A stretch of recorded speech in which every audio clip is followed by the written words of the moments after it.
Serôdia é bênção, é chuva de bênção. É bênção do Espírito Santo. E DNA aponta para identidade. E nós temos no nosso DNA algumas características que nos dão identidade como igreja. E é isso que estamos fazendo nesta série de estudos, todas as sextas-feiras. Estamos aqui analisando na Bíblia o nosso DNA como igreja, a nossa identidade como igreja, o que nós cremos através da Bíblia, o que a Bíblia ensina sobre os grandes temas e como nós podemos confiar naquilo que a Bíblia ensina. E estamos seguindo exatamente a sequência daquilo que nós chamamos de as crenças fundamentais da Igreja Adventista do Sétimo Dia, que são 28 princípios bíblicos, fundamentados na Bíblia e tão somente na Bíblia. E a nossa intenção como igreja é fortalecer, em primeiro lugar, o nosso conhecimento a respeito dessas doutrinas, e em segundo lugar, e talvez mais importante ainda, é nos aproximarmos ainda mais de Deus, que é o Deus da palavra. Quem aqui hoje à noite quer receber uma bênção do Senhor? Deixa eu ver as mãos, todo mundo quer ser abençoado. A bênção de Deus vem através da sua palavra. A palavra de Deus tem o poder criador. Deus criou o universo através do poder da sua palavra. E disse Deus, haja luz e houve luz. Jesus, diante do túmulo de Lázaro, Lázaro vem para fora. Então, a palavra de Deus emana poder. É por isso que quando nós estamos em contato com a palavra de Deus, olha, pode se preparar que vem poder. Você está se sentindo fraquinho na sua fé? Você está desanimado? Você está sendo vencido por um pecado, por uma tentação? Tem alguém aqui assim? Não precisa levantar a mão, não. Tem alguém aqui que está sendo vencido pelo inimigo de Deus? Então, a dica é essa. Comece a se alimentar diariamente da palavra de Deus. Bíblia, todo dia, o contato com a palavra de Deus. Faça esse teste. Eu vou lhe dar uma semana provando a Bíblia todos os dias, para ver se você já não vai começar a sentir uma coisa diferente, e a vitória começando a ser uma experiência na sua vida. É isso que acontece quando nós estamos em contato com a palavra de Deus. Vamos estudar a palavra de Deus. O tema de hoje é o segundo desta série DNA, em que nós estamos estudando as grandes doutrinas, as grandes verdades da Bíblia. Vamos estudar hoje sobre a Trindade. A Trindade é um tema que tem se tornado bastante polêmico no meio cristão. Aliás, na história do cristianismo, algumas doutrinas bíblicas foram questionadas. E historicamente a igreja já resolveu essas questões, mas eventualmente essas questões que já foram resolvidas no passado voltam à tona. E às vezes trazem incômodo pelos embates, pelos debates, pelas dissensões que acontecem em torno de certas doutrinas. E aquilo que a Bíblia ensina sobre a Trindade tem se tornado um ponto de controvérsia no meio cristão, inclusive dentro da Igreja Adventista. Então eu vou agora em poucos minutos, me esforçar para em poucos minutos apresentar uma síntese daquilo que a Bíblia ensina sobre esse tema tão importante e ao mesmo tempo tão solene, porque falar de Deus está acima de qualquer um de nós aqui. Temos que falar com reverência e com solenidade. E aí, está todo mundo a fim de ouvir? Está todo mundo a fim de acompanhar e de alguns aprenderem, outros reforçarem o seu conhecimento? Sim ou não? Sim ou não? Então, olha, todo mundo ligado aqui agora, tá bom? Todo mundo ligado, vamos lá. Isso. Está tudo combinado. Vem mais por aí. O próximo agora vai ser um raio na cabeça de quem estiver conversando. Uau!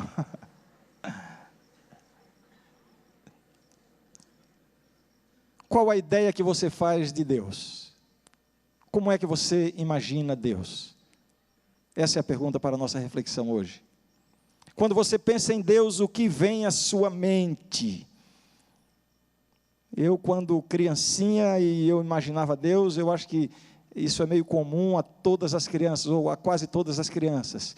Um velhinho, bem velhinho, com uma barba bem branquinha e cabelos longos bem branquinhos. Uma ideia, né, que a gente faz de Deus. Quando você pensa em Deus, o que é que vem à sua mente? Quem é Deus para você? Qual a natureza de Deus? E agora a pergunta que vai gerar o nosso debate, a nossa atenção nesses próximos minutos. Deus, o nosso Deus, é um Deus singular ou é um Deus plural? Uau, isso parece que é confuso, não? E olha, é confuso mesmo. Quem disser assim, não, isso é um assunto simples de entender, é porque essa pessoa não entendeu. Não entendeu. É um assunto difícil de entender.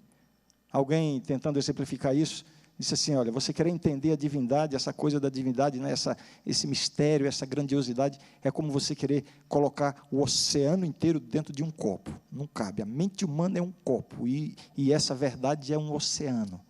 Então, é assim mesmo. Mas a pergunta está aí, Deus é um Deus singular ou é um Deus plural? Estamos, portanto, diante de um dos temas mais profundos, mais difíceis e mais solenes da Bíblia. Agora, ainda bem que a Bíblia ensina muita coisa sobre Deus. E nós podemos aprender a respeito de Deus na Bíblia de diversas formas.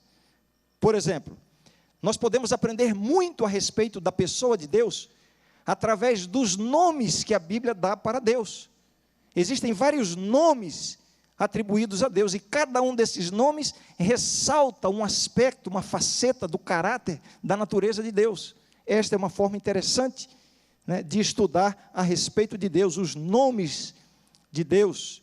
Outra forma de conhecer um pouco mais a respeito da pessoa de Deus é analisando e estudando as atividades de Deus descritas na Bíblia.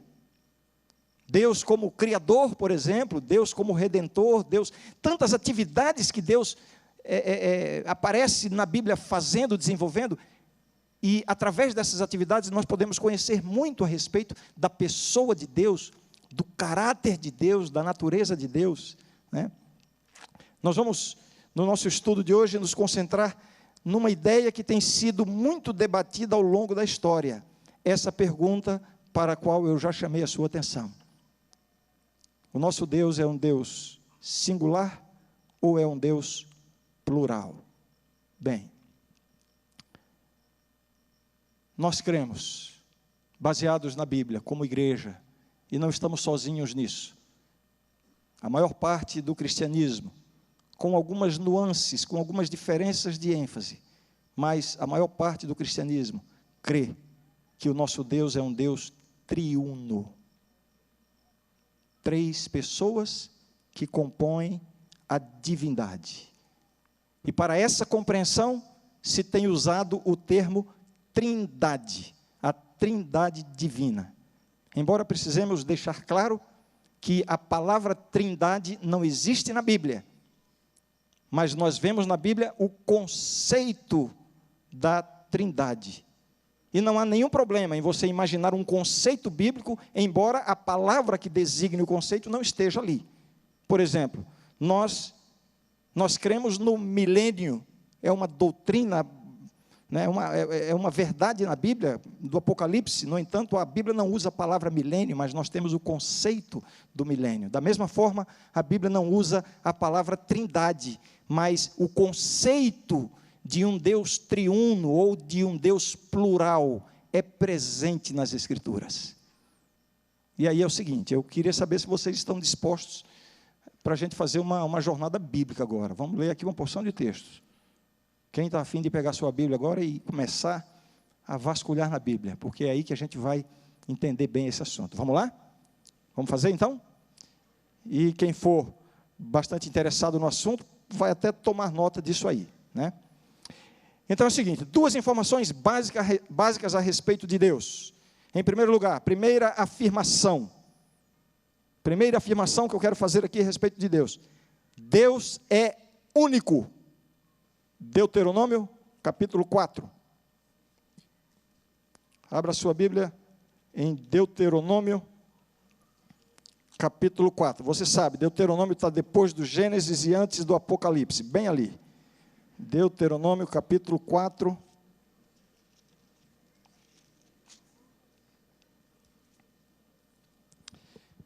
Verso 35.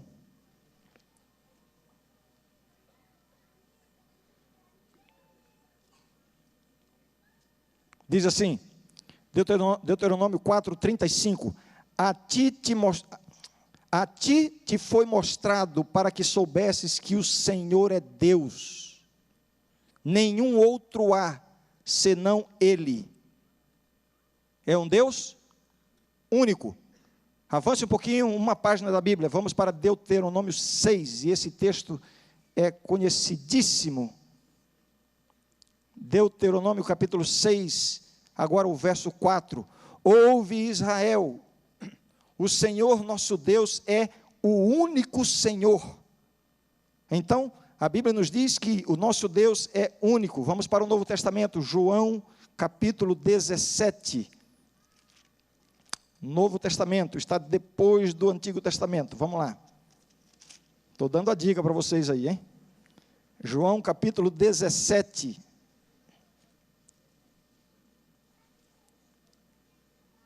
Verso 3, diz assim: e a vida eterna é esta, que te conheçam a ti, o único Deus verdadeiro, e a Jesus Cristo a quem enviaste. Eu li aqui 3 textos, evidentemente existem outros textos, aliás, para cada informação que eu passar aqui, existem vários textos, eu vou apenas citar 1 ou 2, ou 3 no máximo, por uma questão de tempo. Então, aqui eu tenho confirmada a primeira informação, a primeira grande declaração: o nosso Deus é um Deus único, é o único Deus verdadeiro, o único Deus criador dos céus e da terra. Segunda informação agora: o nosso Deus é um Deus, Ele é único sim, mas Ele é um Deus plural. Repito, esse conceito parece contraditório, mas nós vamos ver que não é. Um Deus plural. O que significa isso? Um Deus único e ao mesmo tempo ser plural.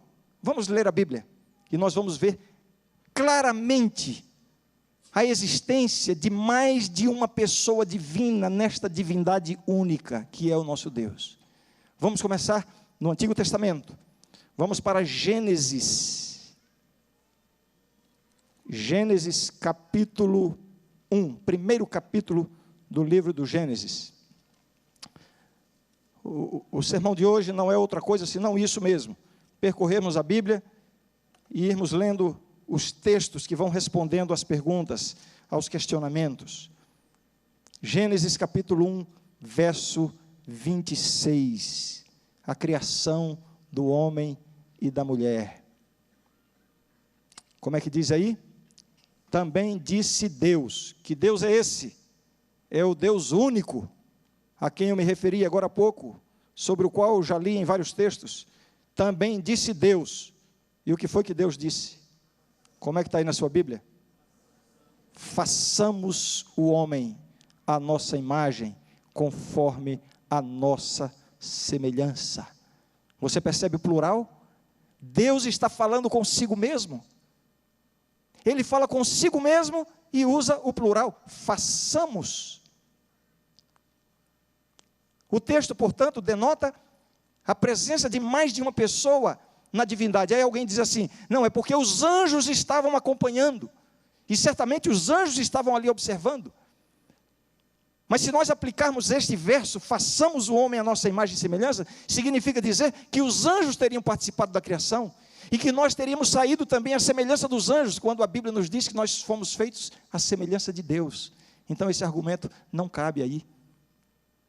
Vamos ler outro texto ainda. Gênesis capítulo 3, avance uma página. Gênesis capítulo 3, verso 22. Então disse o Senhor Deus. O que foi que o Senhor Deus disse? Esse Deus único. Como é que ele diz aí na sua Bíblia? Eis que o homem se tornou como um de nós. De nós quem? De quem? Está falando de quem? Da própria divindade. Então nós vemos aqui a divindade falando a respeito de si mesma, dizendo o quê? Eis que o homem se tornou como um de nós, conhecedor do bem e do mal. O uso do plural nesse sentido deixa muito clara a presença de mais de uma pessoa nesta divindade. Vamos agora para Gênesis capítulo 11. Gênesis capítulo 11. Eu escolhi os textos bem próximos uns dos outros para facilitar a nossa busca, mas como eu disse, há vários outros textos ao longo da Bíblia demonstrando esta pluralidade de Deus. Estamos agora em Gênesis capítulo 11, verso 7. No contexto da Torre de Babel, quando Deus resolveu fazer uma interferência, intervir e interromper aquela ofensa, não é? Construindo, queriam chegar ao céu, queriam ser como Deus, a humanidade estava maluca, aí Deus fez uma interferência. E como é que Deus fez a interferência? Verso 7, Gênesis 11, verso 7, olha aí: vinde, desçamos e confundamos ali a sua linguagem, para que um não entenda a linguagem do outro. Destarte o Senhor os dispersou dali pela superfície da terra. Deus falando consigo mesmo. E como é que ele diz? Vamos, desçamos. A linguagem plural aqui, e aqui não tem nenhuma questão de tradução. Alguém pode pensar, mas no original, o original é assim mesmo, não há nenhum problema de tradução aqui. Então há dois argumentos que tentam, né, desmontar essa ideia, baseados nesse texto. O primeiro deles é esse que eu já mencionei. Alguns querem dizer que não, é porque os anjos estavam ali, mas já vimos que isso é impossível. Um outro argumento é que alguns dizem assim, não, isso daqui é o que se chama de plural majestático. Né? Quando a gente se refere aos reis, às majestades, a gente usa por uma questão de respeito, né? A gente usa no plural, vossa majestade, no plural, se dirigindo a uma pessoa. Então isso aqui seria o plural majestático. Esse argumento é completamente incabível, porque nós não podemos adotar um argumento que não pertence à Bíblia. A Bíblia nunca usa o plural majestático, nem mesmo se referindo aos reis. Essa é uma prática, digamos assim, dos tempos modernos. Portanto, não podemos argumentar na Bíblia, usar um argumento que não pertence à própria Bíblia. Então, acabamos de ver aqui essas palavras, essas passagens, mostrando a pluralidade de Deus. Mas eu gostaria de voltar ao primeiro texto, ao segundo texto que eu li, aquele que está em Deuteronômio capítulo 6, verso 4. Capítulo 6, verso 4. Porque precisamos fazer uma breve explicação a respeito desse texto. Deuteronômio 6, verso 4, que é um texto com o qual alguns têm dificuldade, porque ele diz assim: ouve Israel, o Senhor nosso Deus é o único Senhor. Se o texto está dizendo que é único, como é que pode ser mais de um? Bem, nós já vimos em vários textos que a divindade é composta por mais de uma pessoa. Não falamos ainda em quantas pessoas, mas já sabemos que é plural. E como explicar esse texto? Como é que diz? Ouve Israel, o nosso Deus é o único Senhor.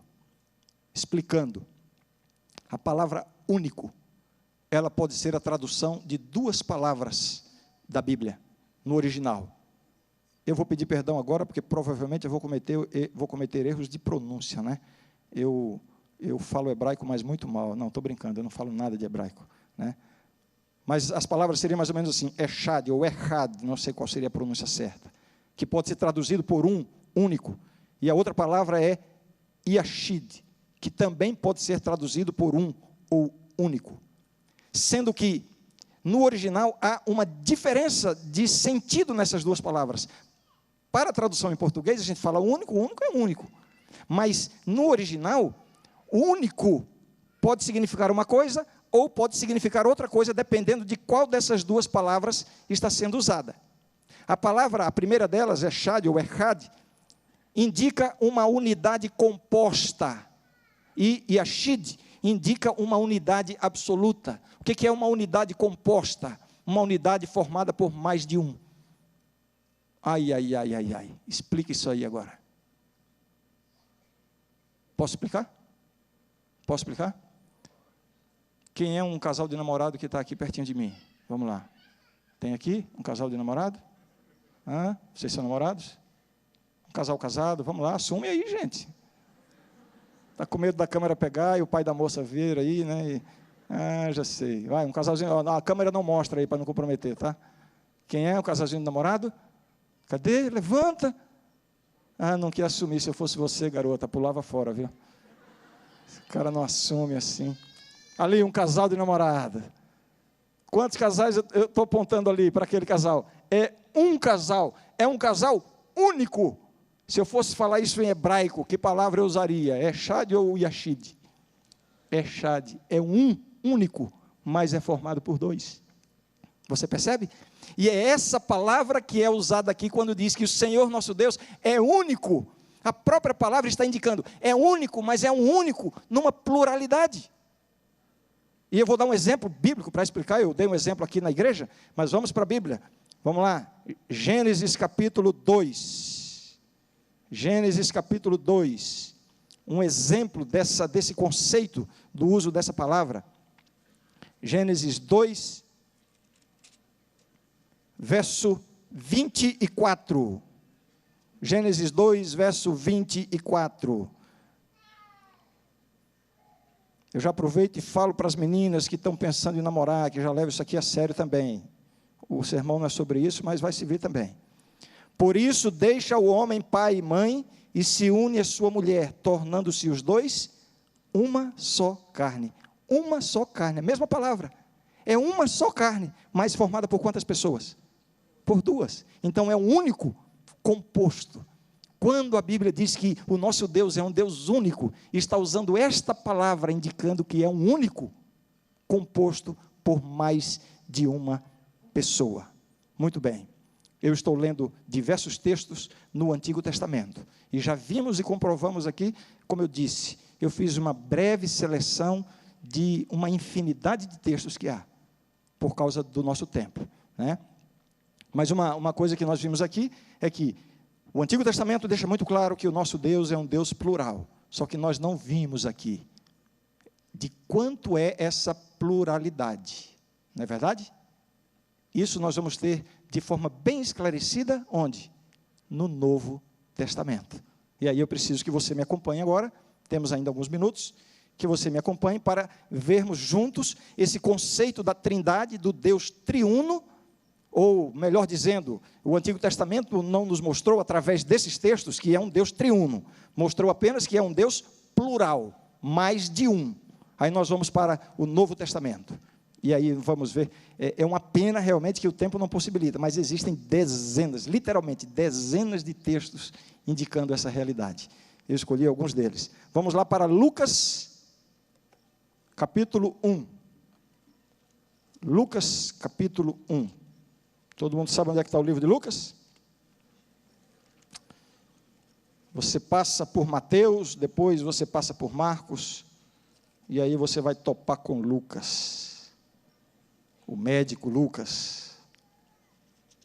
Lucas capítulo 1, e esse texto está falando sobre a encarnação de Jesus. A encarnação de Jesus. Verso 35. Poderemos ler um pouquinho antes para entrar bem no contexto, mas eu já vou direto ao verso direto, imaginando que todos vocês conhecem o contexto, né, de Maria recebendo a orientação sobre, né, a anunciação do nascimento de Jesus. Verso 35, respondeu-lhe o anjo, descerá sobre ti o Espírito Santo, e o poder do Altíssimo te envolverá com a sua sombra. Por isso também, o ente santo que há de nascer, será chamado Filho de Deus. Deixa eu dizer uma coisa aqui, a expressão Filho de Deus, alguns pensam que a expressão Filho de Deus dá a entender, pelo fato de ser filho, que é inferior a Deus, quando, biblicamente, é exatamente o contrário. Ou o contrário não, é diferente. Quando se diz que é filho de Deus, está dizendo que é da mesma natureza de Deus. da mesma essência de Deus. Está certo? Então já está dizendo que esse ente santo que há de nascer será filho de Deus, da mesma essência de Deus, portanto, Deus. Agora vejamos quantas pessoas divinas estão presentes aí no verso 35 que nós acabamos de ler. Verso 35, respondeu-lhe o anjo, descerá sobre ti o Espírito Santo, 1, e o poder do Altíssimo, Deus Pai, 2, te envolverá com a sua sombra, por isso também o ente santo que há de nascer será chamado Filho de Deus, 3, o Deus plural, do qual nós estamos falando, são quantas pessoas? 3 pessoas, aqui no contexto da encarnação de Jesus. Vamos avançar um pouquinho, vamos voltar à Bíblia, para Mateus, capítulo 3, Mateus, capítulo 3,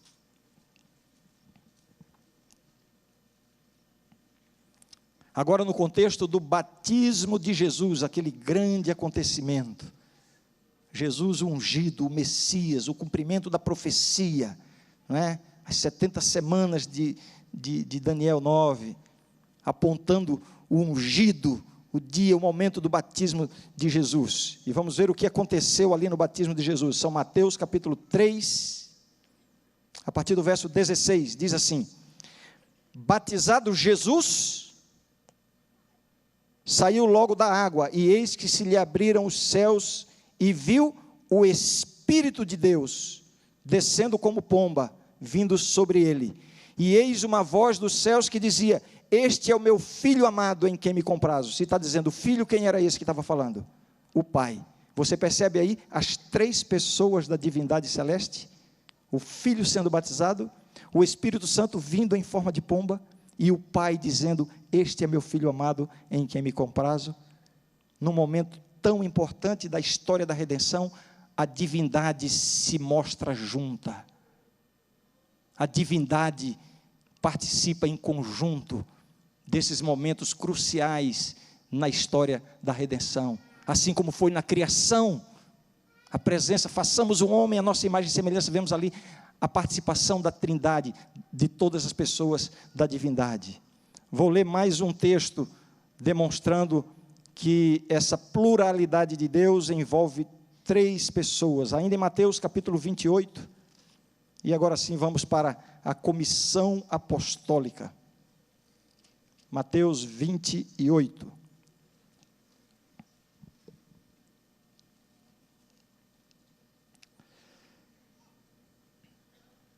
Todo mundo achou? Mateus 28, vamos ler os versos 18 e 19. Diz assim, Jesus, aproximando-se, falou-lhes, dizendo, toda a autoridade me foi dada no céu e na terra. Olha aqui a onipotência de Jesus, toda a autoridade no céu e na terra, só Deus para ter essa autoridade. Toda a autoridade me foi dada no céu e na terra. Agora, verso 19, ide, portanto, fazei discípulos de todas as nações, batizando-os em nome de quem? Do Pai, e do Filho, e do Espírito Santo. Sabe qual é a dificuldade? É que alguns querem interpretar que o Espírito Santo não é uma pessoa divina, é uma energia que vem do Pai, ou que vem do Filho, procede do Pai através do Filho. Algumas passagens da Bíblia fazem com que algumas pessoas interpretem dessa forma. O Espírito Santo é a força de Deus, é a energia de Deus, uma coisa que permeia por aí, mas que não tem identidade, não tem pessoalidade. Não faria nenhum sentido, então, Jesus dizer isso, batizando em nome do Pai, a pessoa divina, do Filho, uma pessoa divina, e do Espírito Santo, uma energia de Deus que paira por aí. Não faria nenhum sentido. Jesus aqui está deixando claro que a união daqueles que aceitam a salvação, eles se unem à divindade em 3 pessoas, por isso são batizados em nome do Pai, do Filho e do Espírito Santo. Alguma dúvida? Espero que não. Vamos terminar então. Eu vou terminar dizendo o seguinte, a principal dificuldade que algumas pessoas têm para entender essa questão do Deus triuno como sendo três pessoas divinas, a principal dificuldade é porque uns têm dificuldade de aceitar que Jesus seja Deus. Isso aqui é um outro problema histórico na igreja cristã, que já foi resolvido lá no passado e que de vez em quando se levanta de novo. Não, Jesus não é Deus. E a outra dificuldade que alguns têm é justamente essa que eu já mencionei, de que o Espírito Santo não é Deus. Então é o seguinte, você não pode perder a sequência dessa série de estudos. Os próximos 2 estudos, portanto, na próxima sexta e na outra, serão exatamente sobre Deus. Não, estudamos sobre... O primeiro foi a Bíblia, hoje a Trindade, próxima, Deus Pai, depois Deus Filho e Deus Espírito Santo. Então, nessas oportunidades, você vai ver em detalhes, mas assim, para já resolver a questão hoje, eu trouxe 2 passagens aqui para comprovar que na Bíblia Jesus é Deus.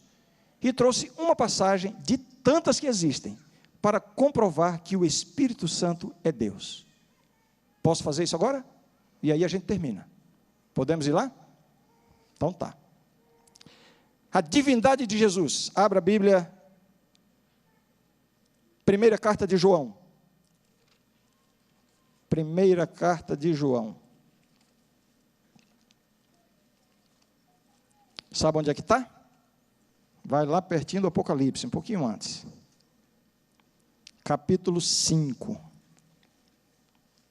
1 João, capítulo 5. E aí, deixa eu contar uma coisa para vocês aqui. Existe uma denominação religiosa que nega absolutamente a divindade de Jesus. Imagino que a maioria de vocês saiba quem é essa denominação. E aí, eles até fizeram uma tradução da Bíblia deles, para poder alterar todos os textos que comprovam a divindade de Jesus, porque são muitos os textos. Então, aí é uma tradução que não é aceita em nenhum meio acadêmico, nenhum meio sério de estudo da Bíblia, mas eles usam essa tradução porque os textos que afirmam a divindade de Jesus são alterados. Agora, interessante, eu não sei porquê, não sei se foi descuido, se foi intencional, eu não sei porquê, mas esse texto que eu vou ler aqui agora, está desse jeito, mesmo lá nessa tradução. Eu acho que escapou da atenção deles. Falando sobre a divindade de Jesus. Vamos ler? 1 João, capítulo 5, verso 20. 1 João 5, verso 20. A pergunta é, Jesus é verdadeiramente Deus?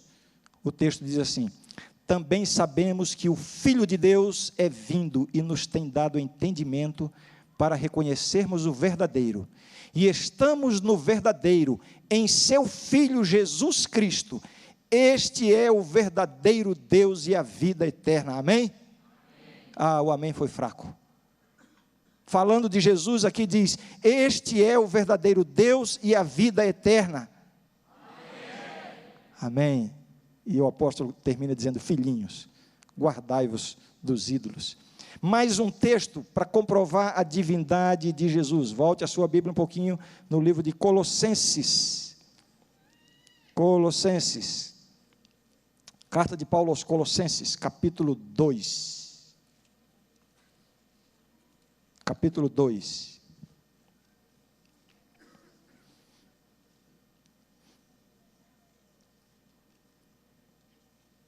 Todo mundo achou? Eu vou ler os versos 8 e 9. Abra o seu ouvido, os seus ouvidos, acompanhe com os seus olhos e abra o seu coração, o seu entendimento. Colossenses 2, versos 8 e 9, o texto diz assim: cuidado que ninguém vos venha a enredar com sua filosofia e vãs sutilezas, conforme a tradição dos homens, conforme os rudimentos do mundo, e não segundo Cristo. Porquanto nele em quem? Em Cristo. Porquanto nele habita corporalmente toda a plenitude da divindade. Uau! Merece um amém também ou não? Amém. Jesus Cristo é Deus ou não é Deus? Não, mais ou menos. Eu acho que ele perdeu alguma característica. Eu acho que ele não é mais onipresente, não é mais onipotente. Eu acho que alguma coisa ele perdeu. O fato de Jesus permanecer num corpo humano, isso não limita a sua divindade. A sua divindade extrapola o seu corpo humano. E a grande evidência está aqui. Nele habita corporalmente toda a plenitude da divindade. Com relação à divindade do Pai, ninguém questiona. Mas já vimos aqui claramente que o Filho é Deus. E agora somente um textozinho, porque o tempo é curto, mas no estudo sobre esse tema, certamente o pregador vai trazer outros textos, para demonstrar a divindade do Espírito Santo. Volte a sua Bíblia para o livro de Atos. Atos, capítulo 5. Atos, capítulo 5.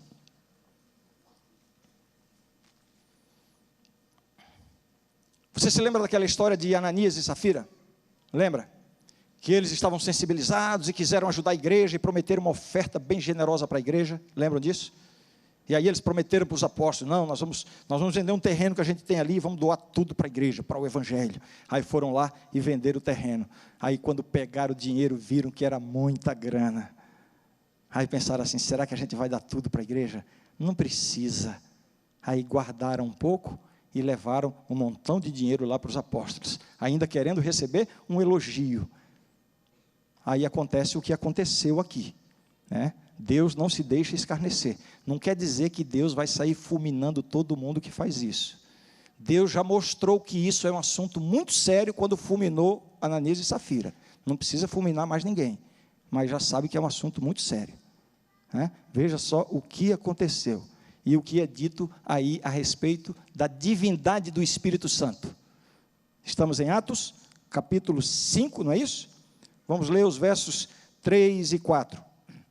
Então disse Pedro: Ananias, por que encheu Satanás teu coração para que mentisses ao Espírito Santo? Espera aí, olha para mim aqui, todo mundo. Para quem foi que ele mentiu? Não deu, aqui eu não escutei. Para quem foi que ele mentiu? Continuando o texto. Reservando parte do valor do campo, conservando-o tu, porventura não seria teu? E vendido não estaria em teu poder? Como, pois, assentaste no coração este desígnio? Não mentiste aos homens, mas a quem? E a quem foi que ele tinha mentido? E mentiram a quem? Significa o quê? Que o Espírito Santo é Deus. Esta é a verdade, e eu creio nisto. Nisto cremos. A declaração oficial que a igreja tem sobre isso. A crença fundamental número 2, diz assim: há um só Deus, Pai, Filho e Espírito Santo, uma unidade de 3 pessoas coeternas. Deus é imortal, onipotente, onisciente, acima de tudo e sempre presente. Ele é infinito e está além da compreensão humana, mas é conhecido por meio de sua autorrevelação. É para sempre digno de culto, adoração e serviço por parte de toda a criação. Este é o nosso Deus, um Deus em quem podemos confiar, um Deus de poder, um Deus de amor, um Deus que, apesar de ter todo o universo em suas mãos, Ele consegue perceber a existência e a circunstância de cada um dos seus filhos. É esse mesmo Deus que está olhando para você agora, que está vendo o seu sofrimento, sua alegria, suas preocupações, suas realizações. É um Deus que é tão sensível, que consegue chorar quando você chora, e consegue sorrir quando você sorri. Por isso vale a pena estarmos bem pertinho desse Deus. E é esse o convite que eu quero fazer para cada um. Quantos aqui querem ter a sua vida emaranhada, comprometida com esse Deus maravilhoso? Deixa eu ver a sua mão. Santo Deus, Deus Criador dos céus e da terra, Deus Pai, Deus Filho, Deus Espírito Santo, nós te louvamos neste momento. Te agradecemos porque em tua palavra não há engano, em tua palavra há segurança. Te agradecemos, Senhor, porque tu és o nosso Deus, o nosso amigo, o nosso Salvador. Te agradecemos em nome do Deus Filho Jesus Cristo, hoje e sempre. Amém.